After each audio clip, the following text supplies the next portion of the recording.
Boa noite, pessoal. Sejam todos bem-vindos.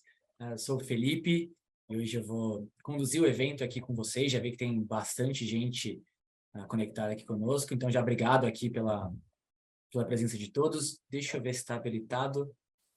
Habilitei aqui o chat para vocês, pessoal, durante a conversa, né, durante a reunião, se vocês forem tendo perguntas, vocês podem utilizar o chat, mas se for possível, utilizem o Q&A, que aí depois fica mais fácil para eu ver quais dúvidas eu respondi, quais eu não respondi no chat, fica um pouquinho mais difícil. Tá? Então, se puderem fazer as perguntas por lá, no final eu pretendo responder todas. Então, a ideia hoje, né, eu vou falar bastante sobre como, né, a gente usa aqui, quais são as estratégias que a gente usa aqui na Daqui para Fora, para vocês selecionarem as melhores opções, as universidades mais adequadas, de acordo com o perfil, objetivos de cada estudante. A gente sempre começa aqui passando alguns recados, então já fica o convite também para os próximos eventos. Na quinta-feira eu vou fazer uma entrevista com a Luísa, uma especialista na área de games. Ela trabalha, ela é CEO de uma empresa, ela é conselheira da Associação Brasileira de Desenvolvedoras de Jogos, então ela conhece bastante do assunto. E para quem está interessado, ou se você tem algum amigo interessado nessa área, vai ser uma entrevista bem legal. Na semana que vem, a gente vai ter um webinar sobre atividades extracurriculares, acho que um dos pontos mais de dúvidas aí dos estudantes, o que fazer, o que conta, o que não conta. E na outra semana, um webinar sobre redações. Então, assuntos aí bem importantes do processo seletivo, fica o meu convite para vocês. E aqui a agenda de hoje, eu vou falar bem rapidinho daqui para fora, vou a fundo no processo seletivo das universidades, como que vocês são avaliados, acho que isso é sempre importante. Vocês vão ver que a gente vai falar bastante nos nossos eventos e explicar esse processo para que isso fique bem memorizado aí na mente de vocês. Aí trago esses pontos de como, né, selecionar as universidades, e depois eu já abro para as perguntas e respostas. Para quem ainda não nos conhece ou está começando a acompanhar nossos eventos agora, a Daqui para Fora é uma consultoria que há bastante tempo, desde 2001, prepara jovens para fazer graduação no exterior. Nosso foco é só em graduação, então a gente não trabalha com mestrado, doutorado, intercâmbio, não tem nenhuma empresa na América Latina que faça isso há tanto tempo. Já foram mais de 3.500 jovens através dos nossos programas, eu fui um deles, fui cliente da Daqui para Fora, já estou aqui bastante tempo, então já vi vários jovens, né, passando por essa trajetória. Nesses anos foram muitas applications, muitos estudantes se prepararam conosco, também foram com bolsas, então isso é algo que a gente sempre, antes de começar um projeto, avalia essa questão financeira de cada família, porque para muitos, né, não só ser aprovado, mas a bolsa é extremamente importante. Aqui na nossa equipe hoje tem muitos profissionais que fizeram universidade fora do exterior, no exterior e tiveram essa oportunidade. E aqui o nosso maior motivo de orgulho, algumas das principais universidades em que a gente já teve alunos aprovados ao longo dos anos. Mas aqui tem um outro ponto bem importante, a gente não tem nenhum tipo de vínculo comercial com as faculdades. Nosso papel é ajudar vocês a serem os melhores candidatos, enviarem as melhores candidaturas para as faculdades, né, que melhor combinem com cada um de vocês. E a novidade é que esse ano, além de Estados Unidos, Canadá, Reino Unido e Holanda, a gente ampliou para algumas universidades específicas na Itália, Espanha, França e Portugal, e a ideia é ter mais opções, né, para os nossos estudantes. Aqui os resultados específicos do ano passado, né, foi, sem sombra de dúvidas, nosso melhor ano na história, aqui em faculdades americanas, algumas das principais aprovações, e aqui em faculdades canadenses e da Europa.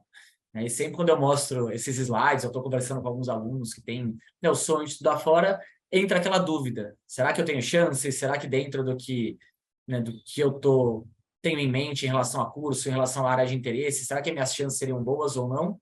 E aí, para isso, a gente criou uma análise de perfil, onde vocês vão responder algumas perguntas, país de interesse, falar sobre as atividades extracurriculares, as notas de vocês. Vocês podem até colocar suas dúvidas também, né, nessas perguntas. E aí a gente tem uma ideia inicial de que estágio que você está, quais seriam as suas chances e as suas possibilidades.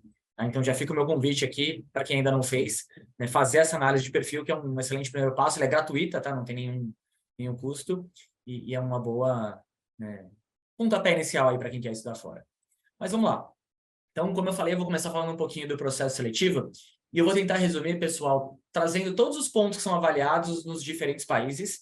De uma forma geral, vou fazer algumas pontuações de onde é um país, onde é o outro, mas a ideia é vocês entenderem o contexto de tudo que pode ser esperado nesse processo. A primeira etapa é sempre acadêmica. Então, vão ser analisados os históricos escolares do 9º até o 3º ano. Então, a média geral do estudante durante todo o período universitário. Tem algumas universidades que podem, né, considerar só os últimos 3 anos, mas a grande maioria vai ser do 9º até o 3º. Depois vão ser necessários fazer algumas provas. E aqui começa a diferenciar de onde você vai se candidatar. Para quem está pensando em universidades americanas, muitas faculdades vão pedir o SAT ou o ACT, que é o equivalente ao Enem norte-americano. Tá? Não precisa fazer as duas provas, é ou uma ou outra. Aqui é uma questão mais pessoal do estudante.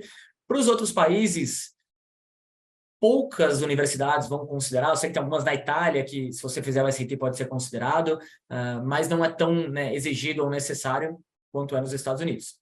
Compensação, para qualquer país, vai ser necessária uma prova de proficiência em inglês, né? No caso das faculdades tem um curso em inglês, e na Espanha, né, as faculdades que vão ser em espanhol.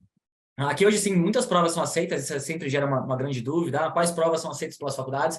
As mais comuns, pessoal, o TOEFL, o IELTS, o Duolingo e a de Cambridge. Tem alguns pontos que algumas provas são mais bem aceitas em todos os países, outras não, então é importante a gente saber, né, onde você vai se candidatar para indicar qual seria a prova mais interessante. Depois, muitas universidades, especialmente no Canadá e algumas outras na Europa, podem considerar também a nota do Enem. Portugal, por exemplo, né, o Enem é um acesso direto. No Canadá não é um acesso direto só pelo Enem, eles ainda avaliam outras coisas, mas é considerado também. Então, para quem está mirando, né, na Europa e no Canadá, vale a pena, com certeza, fazer o Enem. E algumas universidades podem ter algumas provas específicas. Por exemplo, em alguns cursos na faculdade de Amsterdã, uma vez que você vai avançando no processo, eles podem pedir uma prova e eles mesmos dão esse conteúdo e você tem um tempo para se preparar. Então, especialmente quando a gente vai falando de Europa, vocês vão ver que não tem um padrão necessário, né? Dependendo pode mudar dependendo não só do país, mas de estado ou de universidade. Então, por isso que essas provas específicas aqui podem aparecer. Uma vez que o estudante passou na parte acadêmica, as faculdades entram nos critérios pessoais. E aqui, normalmente, elas podem pedir cartas de recomendação, que vai variar de 1 até 3 cartas de professores e coordenadores, geralmente do âmbito acadêmico, né, desse aluno. São avaliadas também as atividades extracurriculares, aqui é qualquer coisa que você se envolva fora do currículo obrigatório da escola. Pode ser algo ainda dentro da escola, desde que não faça parte do currículo obrigatório, ou fora. E aí, como eu falei, a gente vai ter uma palestra na semana que vem que a gente vai bem a fundo para dar vários exemplos para vocês sobre essas possibilidades.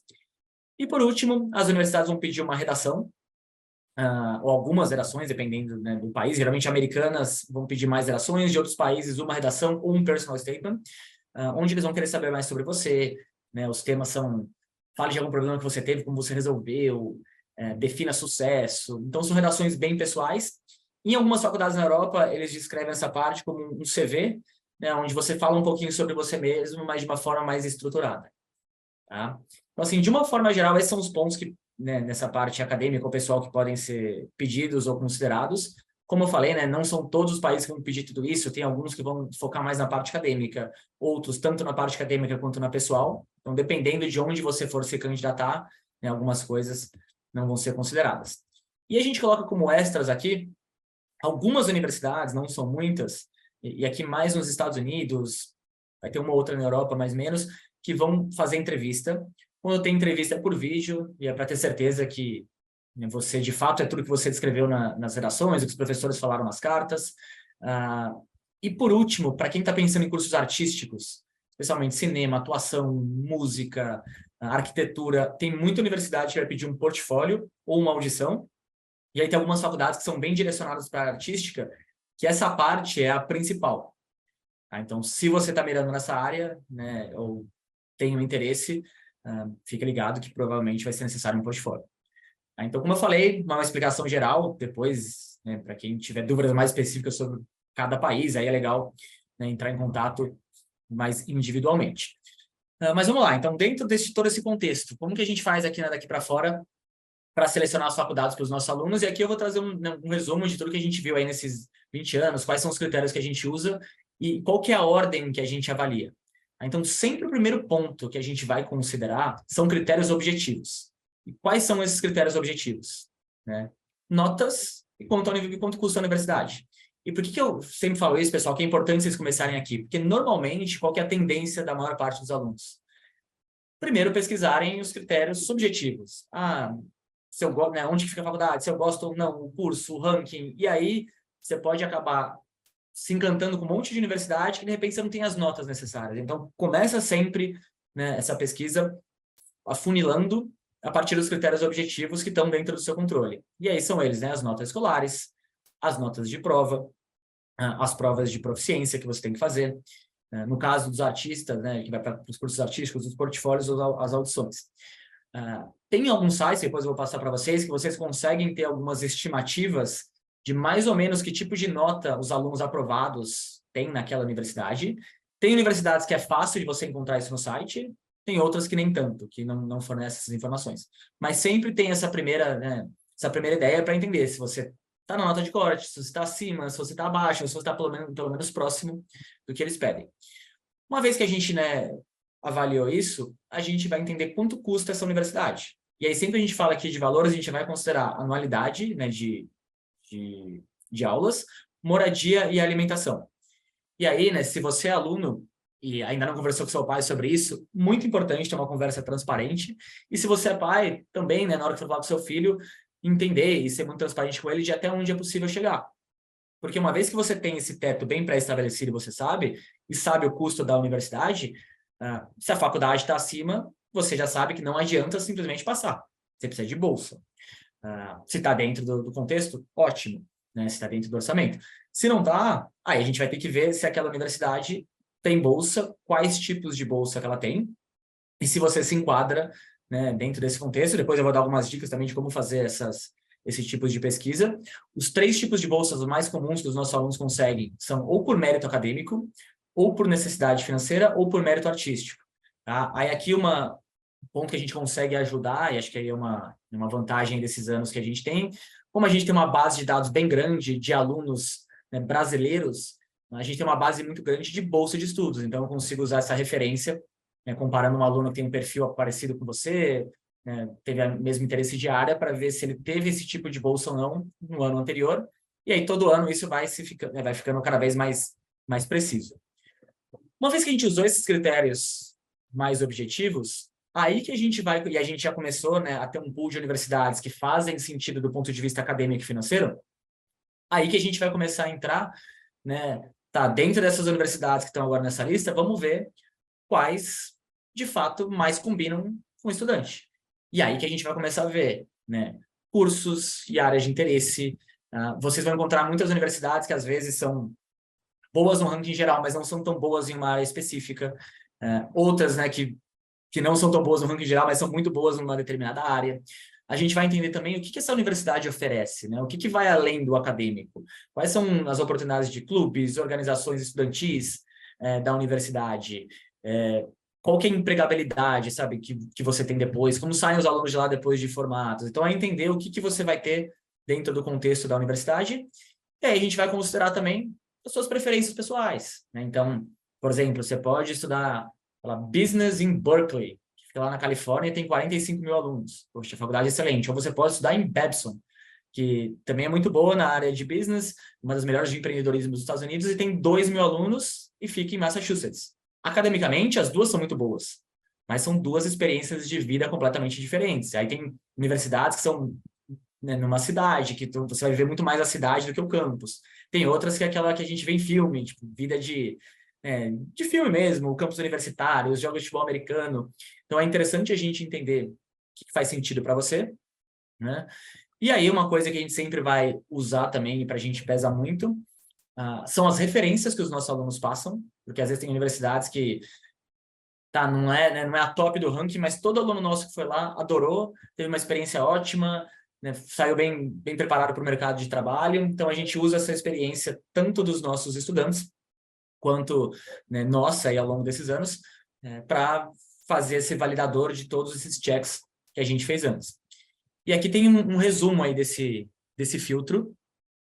Hoje, apesar de, né, já ter enviado candidaturas para mais de 600 universidades, todos esses países, as que a gente mais usa, né, são aproximadamente 250 nos Estados Unidos, 30 no Reino Unido, 25 no Canadá, 20 na Holanda, e esses novos países aqui, 25. Então, essa é a base onde tem mais universidade concentrada, né, mas principalmente nos Estados Unidos, que tem muitas faculdades, quase 4 mil, todos os anos sempre aparecem algumas novas. E aí a gente vai fazendo, né, esse filtro que eu mencionei para vocês. Está legal se vocês quiserem tirar um print aqui, que acho que aí, né, resume bem como que é esse funil até a gente definir a lista final que vai ser apresentada para cada um dos estudantes. Tá? E aí tem uns pontos, né, que quando a gente monta essa lista, como a gente organiza, acho que umas primeiras dúvidas que muita gente tem, né, é para quantas universidades eu devo aplicar. Aqui eu trouxe um exemplo de um aluno que estava mirando em universidades americanas, e aí ele definiu se candidatar para 12 universidades. Essa quantidade de faculdades vai variar um pouquinho dos seus objetivos pessoais, se você tá mirando em faculdades muito seletivas ou não tanto, se você precisa de bolsa ou não. Às vezes você pode ter uma região mais específica que você quer, e aí você se candidata para um pouco menos. Mas no ano passado, a média da nossa turma foi entre 12 e 14 universidades, né, sem contar esses extremos aí, quando alguém queria alguma coisa muito específica. E aí, qual que é a estratégia? É a gente montar uma lista balanceada. Então, nesse exemplo aqui, a gente usa a nossa base de dados para calcular as chances de aprovação de cada estudante. E a gente classifica elas em 4 perfis. Muito competitivas, alvos e seguras. Esse aluno aqui, ele montou a lista dele, né, nesse formato aqui, com 5 muito competitivas, 3 competitivas, 2 alvos e 2 seguras. Na época que ele estava montando a lista, ele tinha, na média escolar, 8, e tirou 1.350 no SAT. O que aconteceu? Ele fez uma segunda prova do SAT, e aí ele melhorou a nota dele. Então, de 1.350, ele subiu para 1.450. E com isso, a lista dele mudou um pouco. Só que ela não mudou completamente. O que aconteceu é, algumas das universidades que eram muito competitivas se tornaram competitivas, algumas que eram alvos algumas que eram competitivas se tornaram alvos e assim por diante. E aí 2 opções novas surgiram. E eu dei esse exemplo aqui desse aluno porque é importante, pessoal, vocês irem montando a lista durante o processo. Alguns alunos, vou deixar para montar lá no final, né, finalizar ela quando eu tiver a última nota de prova. Vai montando com as notas que você tem, e aí se você for melhorando, não é que vai mudar, né, totalmente a sua lista, vão ter alguns pequenos ajustes, como nesse exemplo. E aí, algumas outras referências que a gente usa, e que todo mundo, né, na hora que pensa em estudar fora, vai usar, e que eu acho que é importante usar como referência. Eu usei essa palavra de propósito, não como verdade absoluta, e aí eu vou mostrar um pouquinho do porquê disso, mas aqui tem, eu vou, né, trazer alguns dos principais rankings que eu utilizaria, se vocês quiserem usar como referência, que são, né, rankings de credibilidade. Então, aqui, faculdades americanas, canadenses, Reino Unido e Europa. Tá? Então, mais um bom print aí, se vocês quiserem fazer, desses rankings para vocês utilizarem. Mas por que, né, então eu falei que é importante usar como referência, mas não como verdade absoluta? Muitas vezes a gente não sabe o que as universidades consideram para criar, o que esses rankings consideram para ranquear as universidades, né? O que pesa. E aqui eu trouxe 2 dos principais, né? O principal americano, que é o US News, e o Times of Higher Education. Então, poxa, tem, né, pontos super importantes aqui, como a taxa de formatura e retenção de aluno, 30%. Então, se você está ficando na universidade, significa que é uma boa faculdade, né? Se muita gente está se formando, significa que tem um bom curso. Mas, por exemplo, aqui a diversidade socioeconômica, só no US News, só considera 5%. Para algumas pessoas, estar numa faculdade extremamente diversa talvez tenha um peso maior, né, do que a quantidade de pesquisas, né, de recursos acadêmicos que aquela universidade tem. Então, tem variações aqui que não necessariamente contemplam o que você está avaliando. Outro ponto, né, é que tem algumas coisas aqui que eles usam para os recursos, eles consideram também o salário de professor de PhD, que nem vai estar dando aula para você na graduação. Então, tem algumas distorções que acabam acontecendo. E aí, quando a gente olha aqui no Times of Higher Education, muitos do que vem, né, é de pesquisa, citação. Então, quando você pega uma faculdade que é muito grande, né, que consequentemente vai publicar mais pesquisas, naturalmente ela vai subir no ranking. E aí, uma universidade que às vezes é menor, que não tem, né, uma gama tão grande aí de publicações, vai acabar ficando atrás. Tá? Então, é importante porque tem muita coisa que o ranking não diz, não necessariamente condiz com a verdade. E aí, para trazer um exemplo mais prático, né, eu trouxe alguns exemplos específicos de rankings de universidade. Aqui é o ranking do Times of Higher Education, onde a gente tem, por exemplo, a University of Wisconsin-Madison, na frente, né, da Brown, que é uma faculdade que é uma Ivy League. Ou então Michigan State, na frente de Dartmouth, que é uma outra Ivy League, e que Michigan State é uma excelente universidade, mas acho que dá para a gente assumir aqui que talvez nenhum dos cursos aqui de Michigan State sejam, né, academicamente mais fortes do que Dartmouth, ou pouquíssimos. A gente consegue até ver pela taxa de admissão. Então, mostra um pouquinho como a gente tem que ter cuidado com o ranking, porque não necessariamente, né, é 100% verdade. E aqui um outro exemplo, né, aqui o curso da US News de engenharia, onde a gente tem Virginia Tech, Texas A&M, são top 15, são duas universidades boas, né, em engenharia, elas são mais fortes em engenharia do que outras áreas, até a gente consegue ver que a taxa de admissão, né, geral é em torno de 70%, mas quando você pega para cursos de engenharia, né, ela diminui. Mas, né, elas estão na frente de Columbia, de Harvard, de UPenn, de Brown, de Dartmouth, e, né, por mais que sejam boas, dá para a gente argumentar aqui que provavelmente um curso em Columbia em engenharia, né, vai ser possivelmente melhor que essas universidades. Então, é importante vocês terem isso em mente para, né, não colocarem todas as referências e levarem sempre os rankings como verdade absoluta, porque nem sempre eles vão fazer vocês tomarem as melhores decisões. E aí uma coisa que a gente já fala há um certo tempo aqui na Daqui para Fora é que mais importante do que esse ranking geral é que você defina o seu ranking. Então, a gente já fez esse exercício com alguns estudantes que é, tá, se imagina lá na faculdade fora, o que é importante para você em primeiro lugar? Né? Não que seu amigo fala, o que você espera da universidade mesmo, vai listando. Né? E aí coloca o peso de cada uma desses critérios para você. Por exemplo, tem para algumas pessoas, tem uma universidade com muitos alunos internacionais, cara, é o ponto principal, uma faculdade que tenha uma vida ativa muito grande dentro do campus, esportes universitários. Para outros, isso pouco importa. Então, né, escute sobre isso, pense nesses critérios aqui, e aí é muito importante conversar com pessoas que conhecem do assunto, converse com os alunos que estão por lá. Hoje vocês têm muito recurso, é muito mais tranquilo você ter acesso a um estudante, né, que já está naquela universidade. E aí, né, o outro ponto que é decisivo para muitas famílias, que eu já falei um pouquinho, mas vou abordar um pouco mais a fundo, essa parte de valores de faculdade e de bolsa de estudos. Sempre que eu falo de valores, e sempre que a gente fala aqui na Daqui para Fora, pessoal, a gente já está considerando aula, moradia e alimentação. E aí vocês podem ver que tem uma variação gigantesca, né, nos países. Por exemplo, os Estados Unidos vai de 25 até 85 mil dólares por ano. Aqui está na moeda local de cada país. Tá? Então, dólares americanos, dólares canadenses, euros e assim por diante.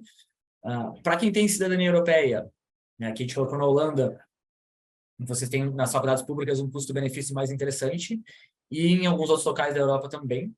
Tá? E o legal é que existem possibilidades de bolsa. Na turma do ano passado, um pouco mais da metade dos nossos alunos tiveram pelo menos uma oferta de bolsa em uma das faculdades aprovadas.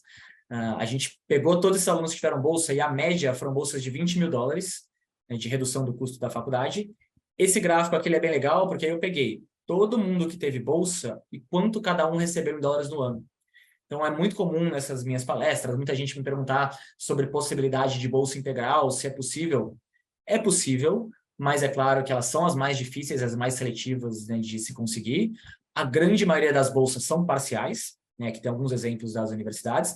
E aí, o nosso papel, pessoal, até antes mesmo de começar um tipo de projeto com um estudante, com uma família, é entender muito bem o que aquele estudante está procurando, as notas dele, o orçamento planejado, os objetivos pessoais, e aí ter uma avaliação para comparar com alunos de anos anteriores e conseguir dar uma base de falar, olha, né, um aluno como você, as suas chances de sucesso são muito grandes, ou, né, você entra nesse critério de bolsa que você precisa, que é muito alta e, né, não dá para garantir. Então, a gente consegue ter esse estudo com os alunos antes de começar o projeto, por isso que eu falei da importância de fazer essa primeira análise de perfil.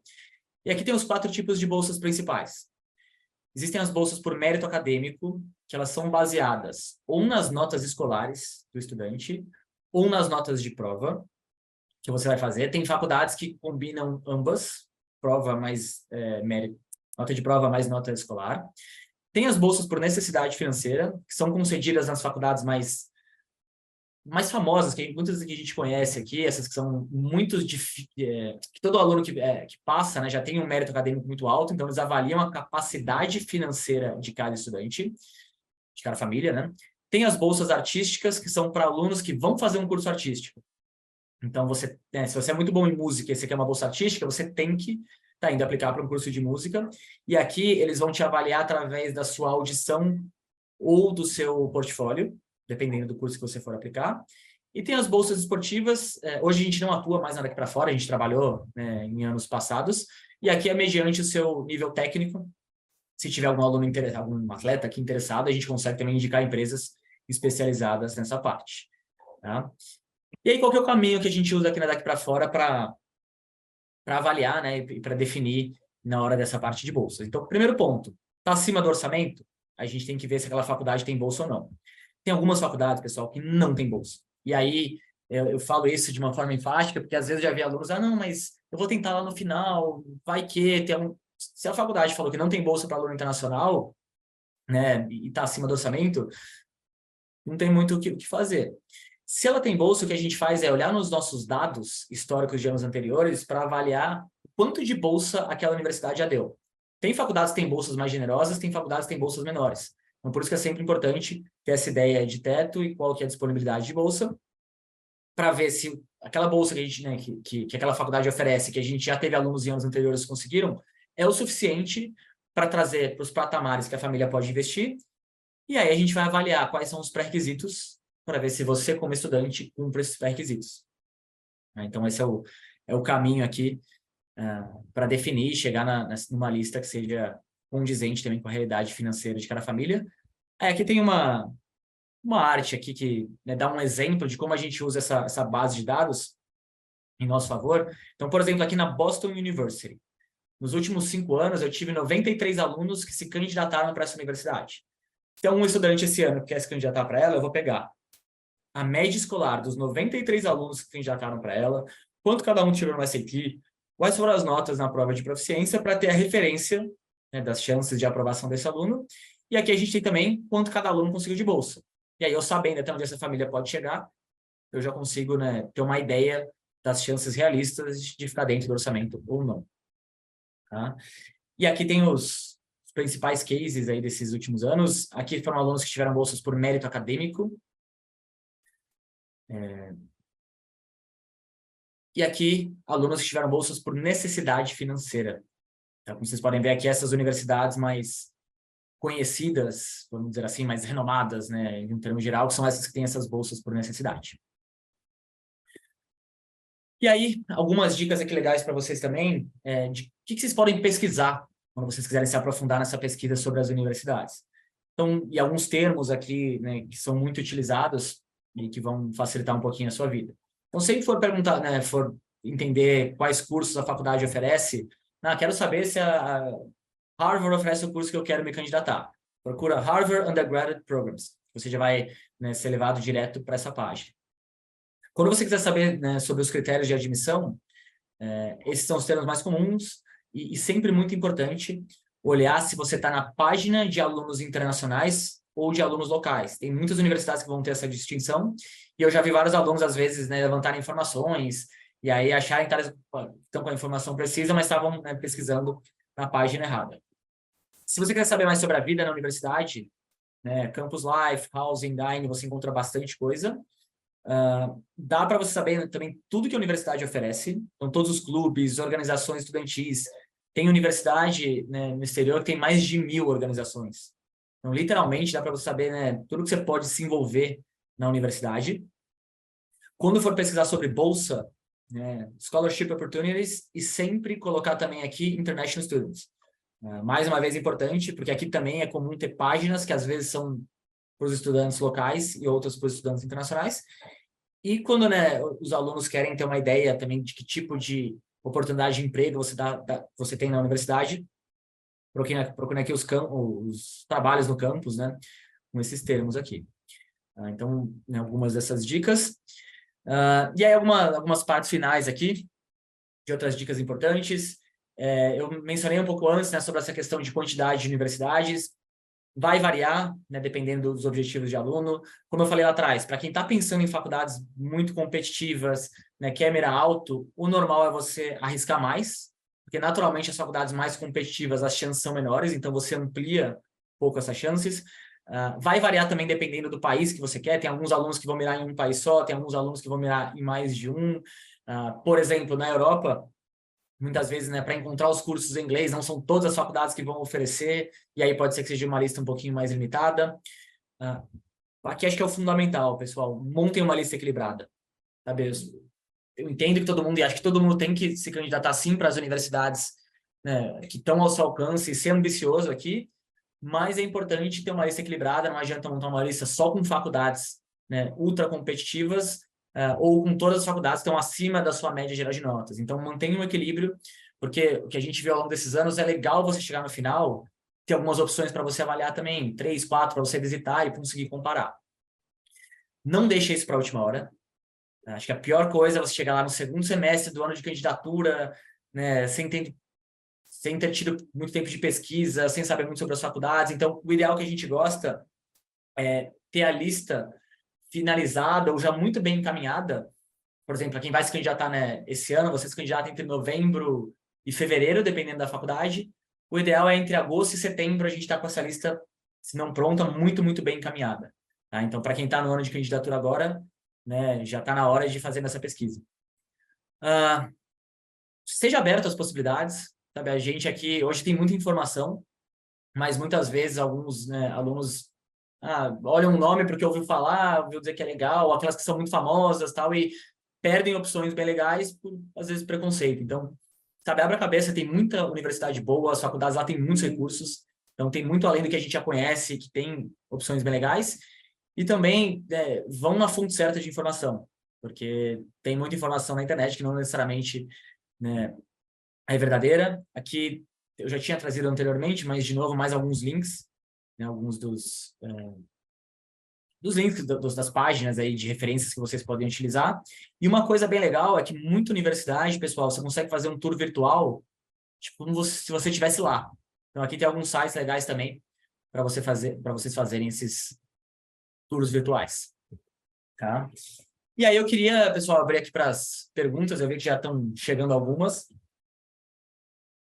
A ideia aqui é eu responder, né, o máximo de perguntas possíveis. Só finalizando, eu vi que muita gente chegou durante, né, a parte que eu estava explicando. Aqui a agenda dos nossos próximos eventos, né, nessa e nas próximas semanas. E para quem chegou aqui no meio também e viu a palestra, fica aqui o meu convite mais uma vez para fazer a análise de perfil.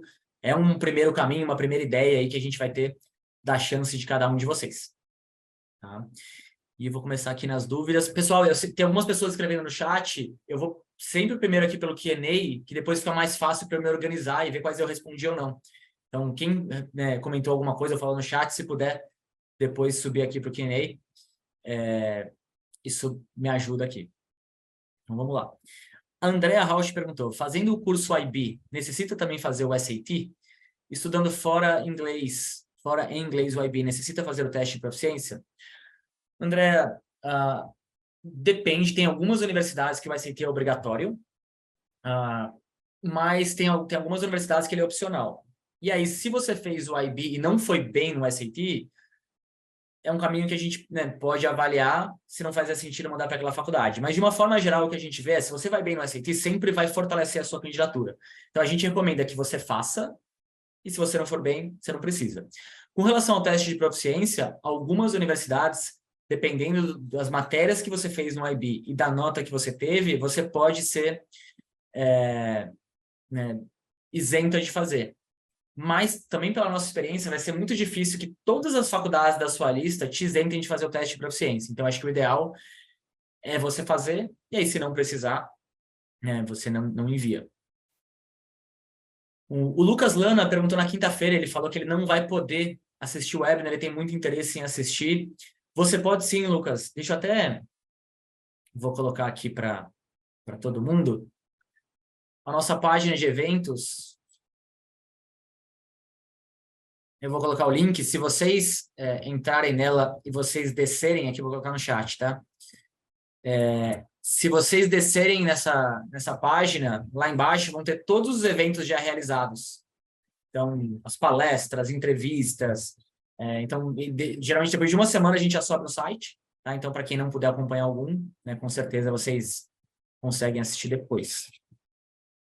Deixa eu voltar aqui. Vamos lá. Uma pergunta anônima. Como funcionam as bolsas por necessidade financeira? Tem um mínimo ou máximo para consegui-la? O que vai acontecer aqui, tem dois tipos de faculdades que dão esse tipo de bolsa. Tem algumas que eles chamam de need blind, que são universidades que têm tanto dinheiro para para distribuir para os alunos, que primeiro eles vão avaliar se você tem a condição de ser aprovado na faculdade, para depois avaliar o quanto você, né, conseguiria de bolsa a partir dessa análise de documentos financeiros. E tem outras que eles chamam de need aware, onde eles vão perguntar logo de cara o quanto você pode pagar, porque a faculdade não tem tantos recursos assim, e aí, né, a partir disso, ela vai avaliar e vai considerar o quanto você pode pagar nas suas chances. Então, acho que esse é o primeiro ponto. E aí, é através da análise financeira.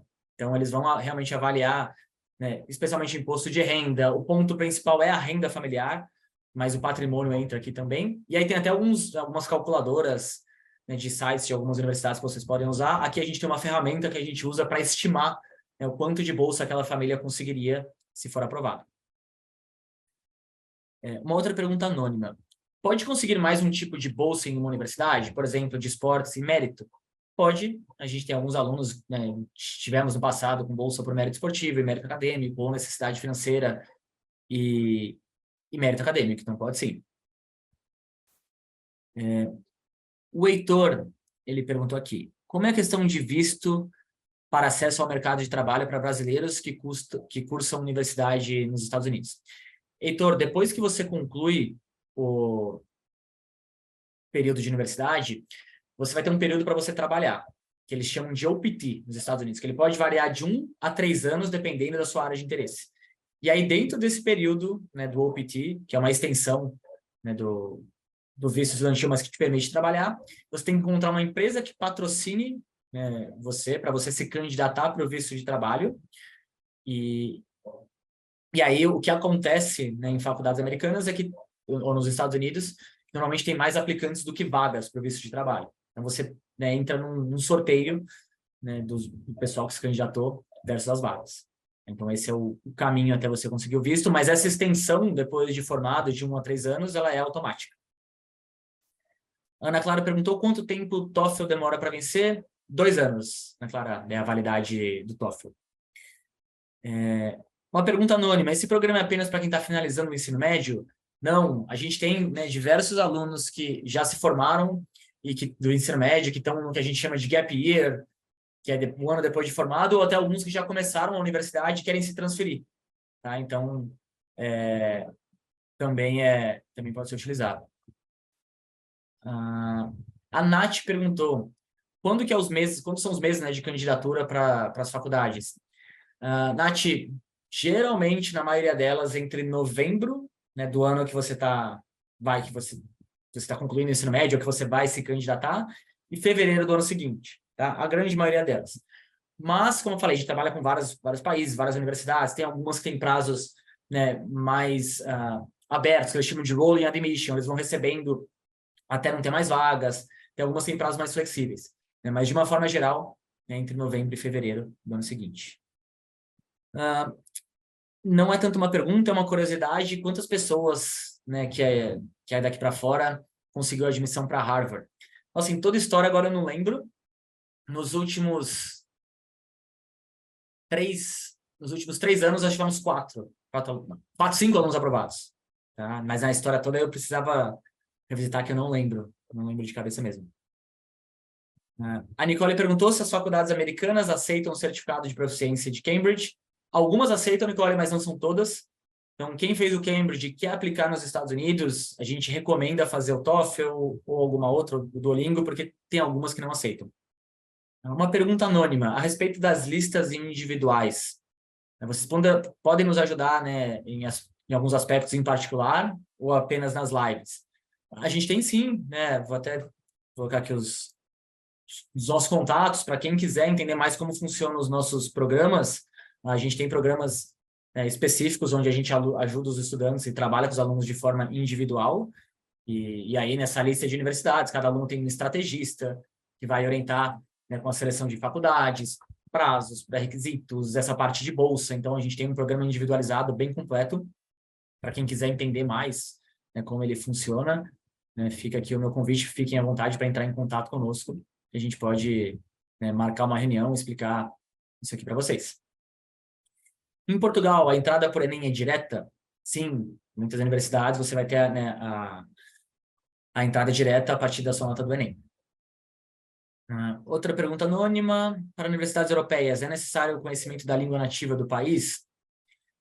No que a gente vai focar, né, nos países que a gente vai trabalhar, que a gente abriu para a Europa, a gente está focando em cursos em inglês só na Espanha, que aí a gente está abrindo também para quem, né, quiser ter um nível, aí você precisa ter um nível intermediário de espanhol, mas de uma forma geral não é necessário. É legal que, né, durante o período universitário você tente aprender um pouco, até para se entrosar mais no dia a dia do país, mas a gente tem alguns alunos na Holanda, né, tem uns alunos nossos que estudam na IE, na Espanha, e que não chegaram lá, não dominavam a língua, e se viraram super bem, né, os cursos são em inglês.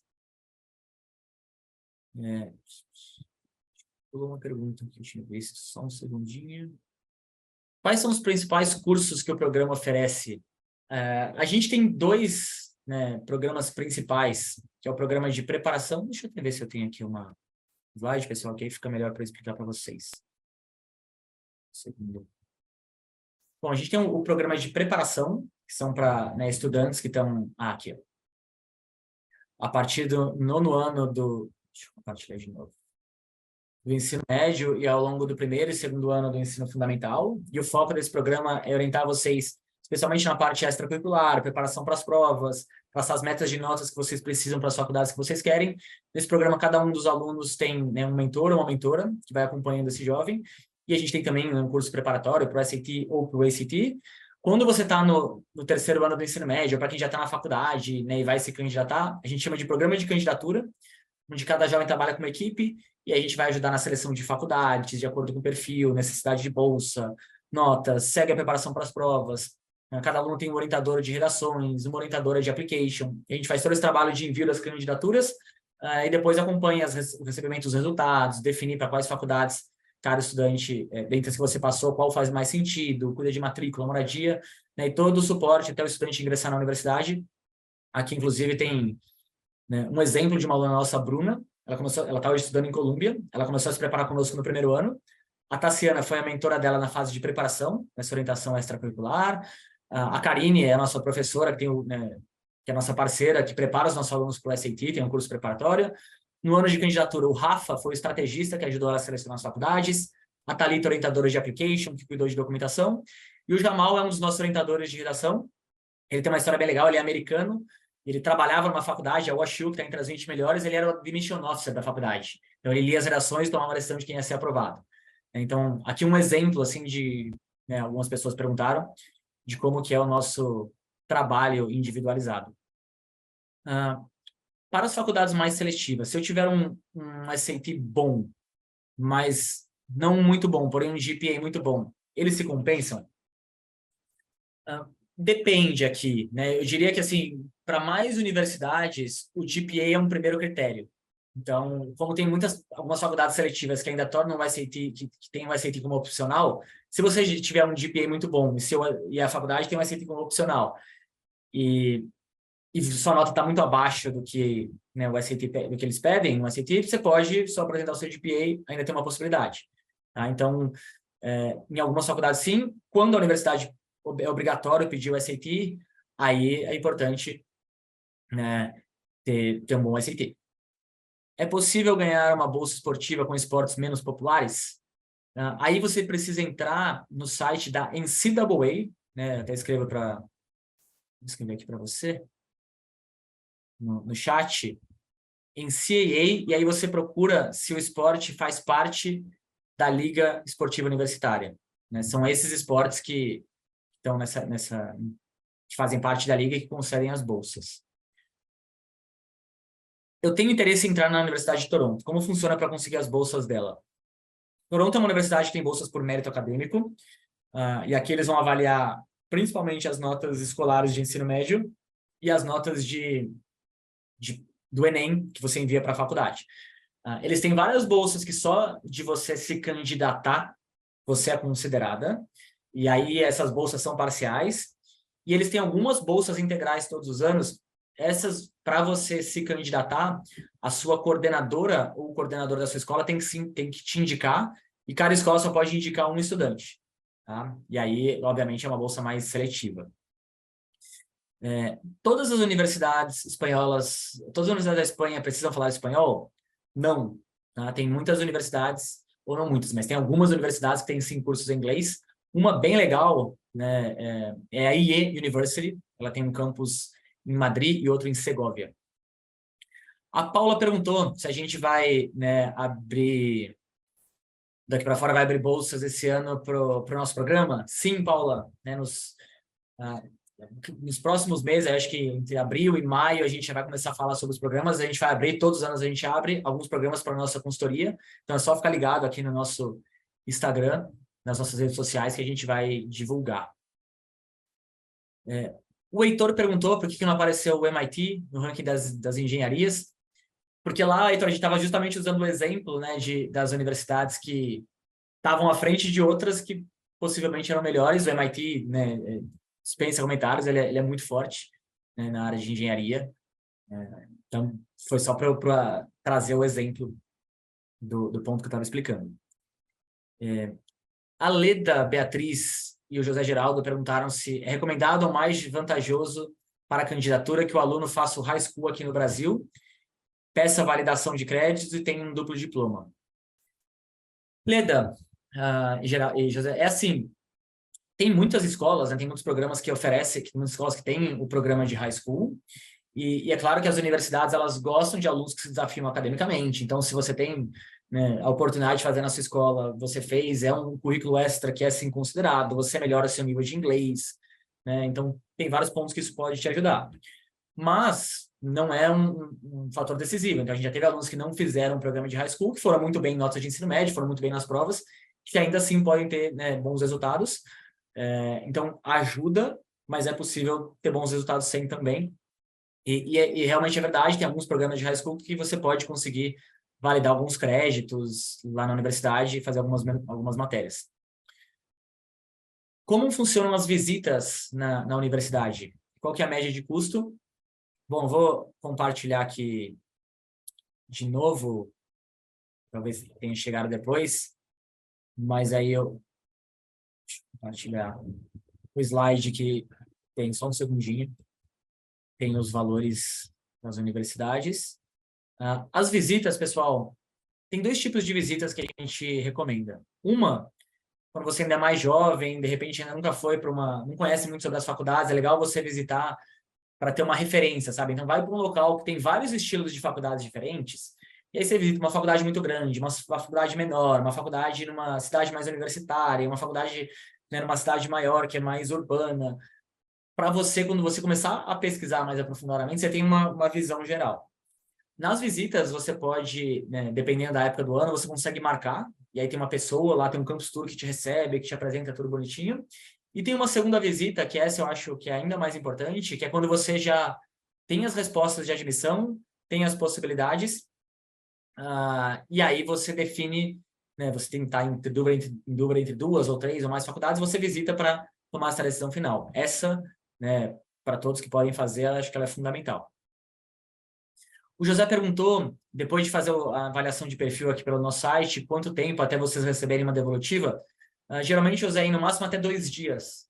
Tá? Então, nossa equipe precisa de um tempinho para fazer as avaliações, mas no máximo até 2 dias vocês já recebem a avaliação da análise de perfil. A Sara, ela perguntou quais são as melhores universidades para o curso de medicina. Sara, medicina, eu diria que, e as áreas da saúde, né, medicina, odontologia, veterinária, são cursos mais complexos no exterior.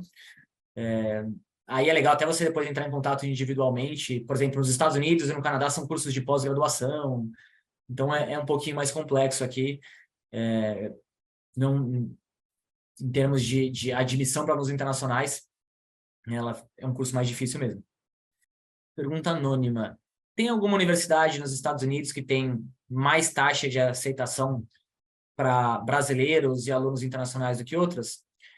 Olha, tem sim, tem algumas universidades, na verdade, que tendem a ter mais estudantes internacionais. Se eu não me engano, deixa eu até ver aqui agora. A mais internacional, eu acho que é a NYU. Que, se não me engano, eram mais de 25% de alunos internacionais. Vamos ver que agora eu fiquei curioso, vamos ver se estou certo. Schools US. Mais um ponto legal aqui é que, de uma forma geral, né, as universidades nos Estados Unidos, elas recebem muitos estudantes internacionais. Então, a média é que de 10 a 20% dos alunos sejam internacionais. Tá? Então, vocês vão ter, né, enfim, bastante gente, eles são bem receptivos. Eu errei, aí eu é a segunda. A primeira que tem mais alunos internacionais é a Universidade de Rochester, que também fica lá em Nova York. Tá? E esse é um ponto que muitos alunos consideram na hora de fazer essa lista, né, faculdades que tenham bastante gente de fora do país. As universidades no Canadá aceitam Cambridge? Sim, a grande maioria delas aceita, e isso é recente, há uns 2, 3 anos atrás, muitas não aceitavam, e aumentou bastante. Hoje, né, muitas aceitam. Isso do GPA, eu já respondi. É importante começar a pensar, né, nesse processo desde que ano? Olha, eu diria que, se for possível, desde o 9º ano do ensino fundamental, que a partir desse momento é tudo que você faz dentro e fora de sala de aula, as universidades elas vão considerar, né? Então, já começar a pensar mesmo em construir esse seu currículo. Mas a gente tem alunos que, né, foram descobrir sobre essa oportunidade mais tarde. Então, se você estiver mais na frente, isso também é possível. Mas assim que você já sabe que, né, você está planejando, quer estudar fora, eu, com certeza, né, começaria a me preparar e fazer o que você está fazendo, vir aqui na live, de repente bater um papo aqui conosco. Aí uma outra coisa, pessoal, acho legal também eu compartilhar com vocês. Vocês podem, né, eu sei que tem muitas dúvidas, algumas são bem específicas, que às vezes a gente precisa, né, que eu não vou saber responder aqui, ou que a gente precisaria perguntar, mas eu vou deixar aqui para vocês um link, vocês podem agendar um plantão de atendimento gratuito também com a nossa equipe. Aqui tem os horários, e enfim, né, uma ideia aí também, se a gente não conseguir responder tudo hoje, para vocês nos contatarem. As faculdades dos Estados Unidos e no Canadá aceitam o IGCE? Essa é uma dúvida que eu não sei. Vou anotar aqui, se você puder entrar em contato com a nossa equipe, que aí eu pergunto para os nossos orientadores acadêmicos se é possível ou não. Para faculdades de países da Europa, quando a pessoa tem cidadania europeia, ela concorre com os nativos do país ou com os estrangeiros?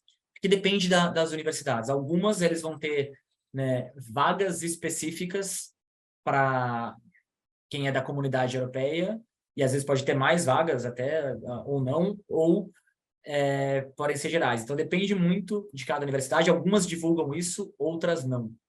Tá? Como participar do programa Daqui para Fora? Como falei aqui, é entrar em contato conosco, né? E aí a gente pode te passar mais detalhes, como ele funciona, né, os valores para nos contratar também. Alguma sugestão de faculdades excelentes para quem quer a área de ciências naturais? Nossa, a gente fez um post, a gente fez um post no Insta, se não me engano, de faculdades de ciências naturais no Canadá, faz algum tempo.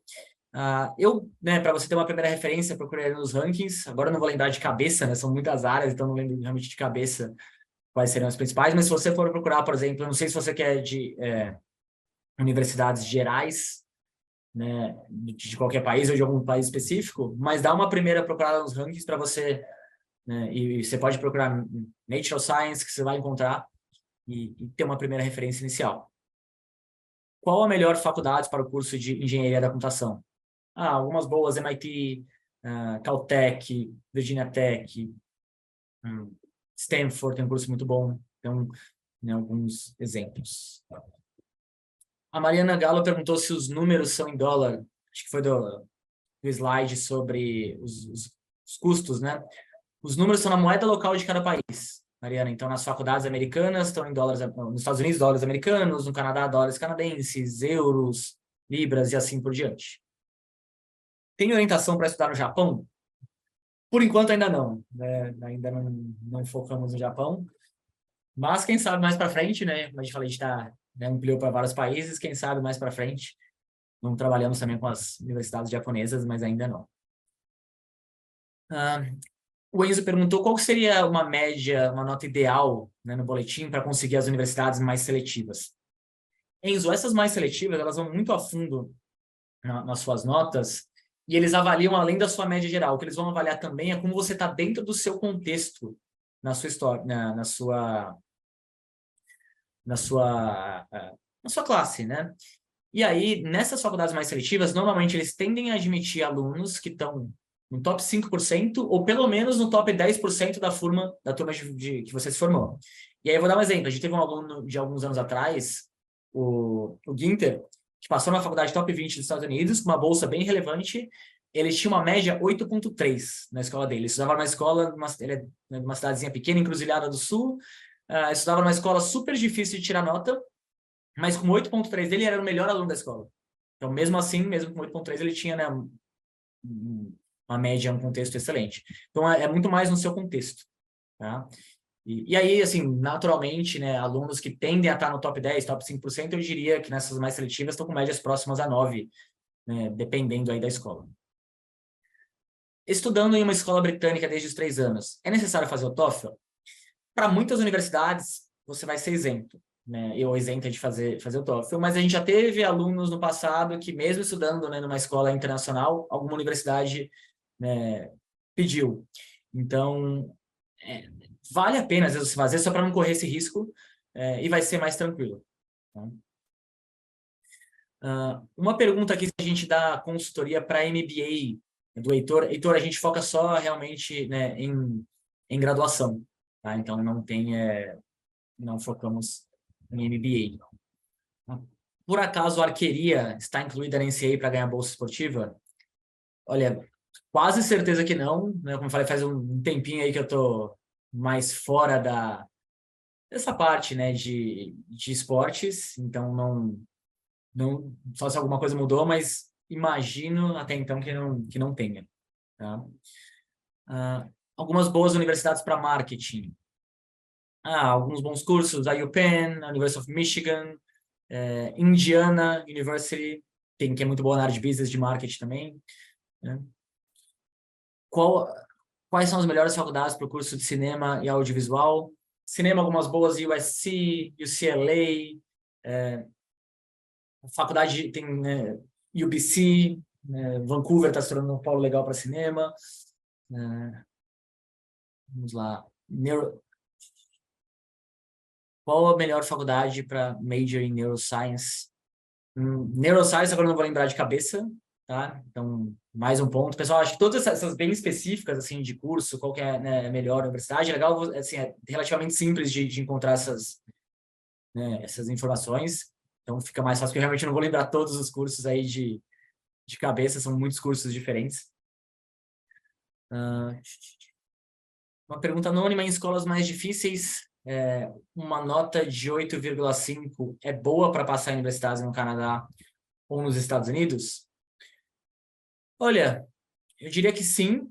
Sim, você, né, geralmente com essa nota, você vai ter boas possibilidades, sim. A gente tem vários alunos com notas parecidas que não só conseguem passar em universidades no Canadá ou nos Estados Unidos, mas também até com bolsa de estudos.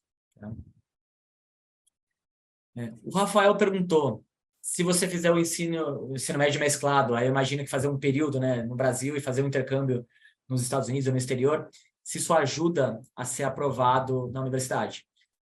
Rafael, o processo seletivo, né, ele vai ser exatamente o mesmo. Então, mesmo que você faça um intercâmbio, você vai conseguir, vai precisar, né, dos mesmos critérios aí que são avaliados para alguém que não fez o intercâmbio. Aonde pode ajudar, né, ter feito o curso no exterior ou fazer um intercâmbio? Ele vai melhorar o seu nível de inglês, ele vai te dar algumas experiências diferentes, você pode comentar nas redações, mas são muito mais a partir desses critérios subjetivos do que os objetivos. Então, eu sempre falo para tomar cuidado, porque algumas pessoas acham que vai fazer um intercâmbio, que vai ter um acesso direto, ou que vai facilitar muito, o processo continua sendo o mesmo. E se for fazer um intercâmbio, o ideal é não deixar para o último ano. Tá? Seria ideal fazer antes. Você vai estar num lugar novo, quem vai escrever suas cartas de recomendação, né, a coordenadora, de repente, num lugar novo você ainda nem conhece ela tão bem, não vai dar tempo né, de fazer esse contato. Uma pergunta anônima bem interessante, que acho que muita gente tem. Eu quero muito estudar fora, mas eu não sei o curso que eu desejo. Você acha que isso, né, atrapalha em algo? Especialmente quando a gente fala de faculdades americanas e algumas canadenses, mas mais aí nos Estados Unidos, você tem uma flexibilidade bem grande de até o final do segundo ano poder, né, esperar para definir, né, o curso que você quer. Então, para os Estados Unidos, a gente tem vários alunos que começam indeciso e vários alunos que mudam de ideia. Eu até, aconteceu isso comigo, quando eu cheguei na faculdade, eu estava pensando em fazer engenharia, eu ia meio que bem até em matemática, peguei uma aula de cálculos, falei, acho que eu não vou fazer engenharia, não. e eu acabei me formando em administração e marketing. Então, você tem um período maior, né, para você avaliar, comparar. Então, não é o fim do mundo, não. Tá? Dá para você começar a se preparar sem necessariamente saber o que você quer estudar. Né? Bom, pessoal, eu queria, né, agradecer a presença de todos aqui, né, várias perguntas, várias dúvidas. Fica aqui já o meu convite para vocês para participar dos nossos próximos eventos. Foi um prazer estar aqui com vocês hoje, pessoal. Uma excelente noite para vocês e nos vemos na próxima, tá bom? Valeu, pessoal. Tchau, tchau.